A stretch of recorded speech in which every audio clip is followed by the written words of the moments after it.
This is Mrs. Chantell Edwards, and today we are talking with her on self-love. This is our last day of the month that we've been focusing on self-love, so we're just getting some insight from different family members of Rip the Bandage on self-love. So can you tell me what your idea of self-love is?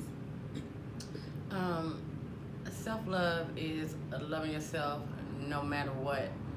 Loving yourself the most, because no one is going to love you the way you love yourself. That's good. And have you ever come to a place in your life where you had to that was challenging, that made you second guess, or maybe you want to go back and figure out how to love you more?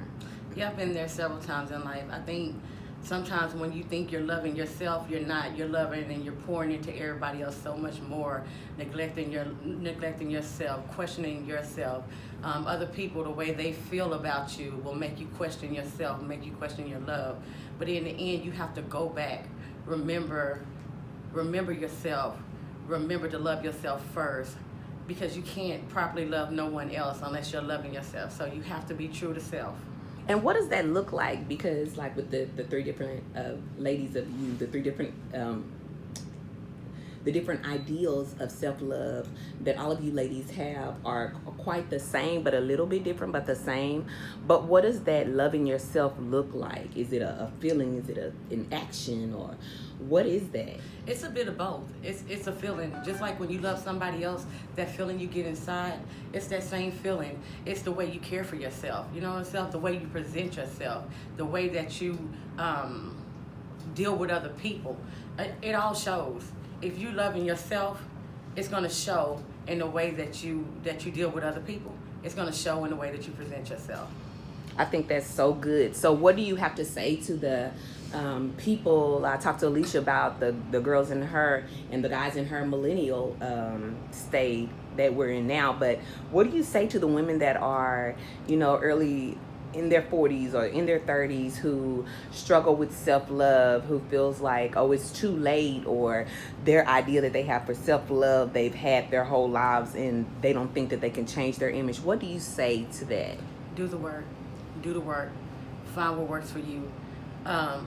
If you're having doubt about loving yourself, seek help. Speak to somebody. Counseling works. It really works, and it'll help give you the tools that you need to love yourself. And will there still be moments where you doubt that? Yes, they'll be there, but you'll remember those tools and you'll pull from them, and you'll get back to the place of self-love. That's really, really good. And my last question, because when you said that about doing the work and using the tools, I think that's very good. And so you learn to love yourself. What happens to the love for other people? Are you still able to love other people when you love yourself? Because sometimes people would say, oh, you're selfish, you're all about you. God wants you to love other people too.